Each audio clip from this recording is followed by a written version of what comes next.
गजराज और मूषकराज की कहानी। एक बार की बात है, किसी नदी के किनारे एक शहर बसा हुआ था। एक बार वहाँ बहुत बारिश हुई, जिससे नदी ने अपना रास्ता बदल लिया। इससे शहर में पानी की कमी होने लगी, यहाँ तक कि लोगों के लिए पीने तक का पानी न रहा। धीरे धीरे लोग उस शहर का पलायन कर जाने लगे और एक वक्त आया जब पूरा शहर खाली हो गया और वहाँ सिर्फ चूहे ही रह गए। चूहों ने वहाँ अपना राज्य बसा लिया। एक बार वहाँ की जमीन से पानी का एक स्रोत फूटा और वहाँ एक विशाल तालाब बन गया। दूसरी ओर उस शहर से कुछ ही दूरी पर एक जंगल था, जहाँ कई जंगली जानवर रहते थे।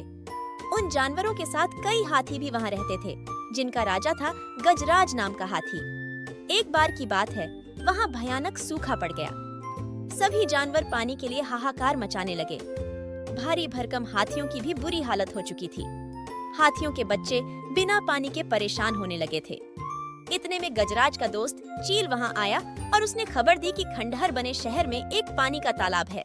यह सुनते ही हाथी अपने बच्चों और बाकी साथियों को लेकर शहर की तरफ चल दिया। कई हाथी उस ओर चल दिए।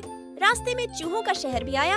उन विशाल हाथियों के पैरों तले कई चूहे दबकर बुरी तरह घायल हो गए।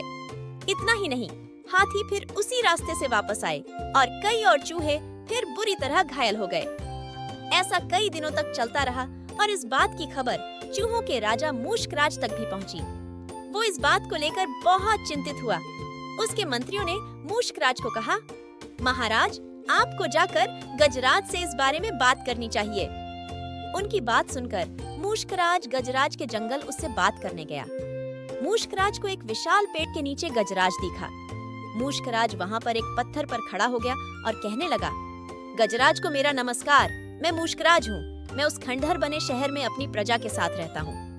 हाथी को मूषकराज की बात ठीक से सुनाई नहीं दे रही थी। वो थोड़ा नीचे झुका और चूहे की तरफ अपने कान करके बोला, हे नन्हे प्राणी, आप कुछ कह रहे थे, क्या आप फिर से कहेंगे? यह सुनकर मूषकराज ने फिर से अपनी बात दोहराई, मैं मूषकराज हूँ। मैं उस खंडहर बने शहर में अपनी प्रजा के साथ रहता हूँ। आप और आपके अन्य हाथी मित्र जब भी तालाब की ओर जाते हैं तो कई चूहे आपके पैरों तले दबकर बुरी तरह घायल हो जाते हैं। कृपया करके ऐसा न करें, वरना बहुत जल्दी हम में से कोई नहीं बचेगा। यह सुनने के बाद गजराज दुखी होकर बोला, मुझे पता ही नहीं था कि हम इतना बुरा कर रहे थे। हम तालाब तक जाने के लिए कोई और रास्ता ढूंढेंगे। यह सुनते ही चूहा बहुत खुश हुआ और बोला, गजराज, आपने मुझ जैसे छोटे से प्राणी की बात सुनी। मैं आपका आभारी हूँ। भविष्य में कभी भी अगर आपको किसी मदद की जरूरत हो तो मुझे जरूर बताएं। गजराज ने मन में सोचा कि यह इतना छोटा सा जीव मेरे किस काम आएगा, इसलिए उसने चूहे को मुस्कुराकर विदा किया। कुछ दिनों तक सब कुछ ठीक चल रहा था कि एक बार नजदीकी देश के राजा ने अपनी सेना को मजबूत करने के लिए हाथी रखने का फैसला किया। राजा के मंत्री और उनकी सेना ने जंगल में कई हाथियों का शिकार किया। हाथियों के शिकार की चिंता गजराज को सताने लगी।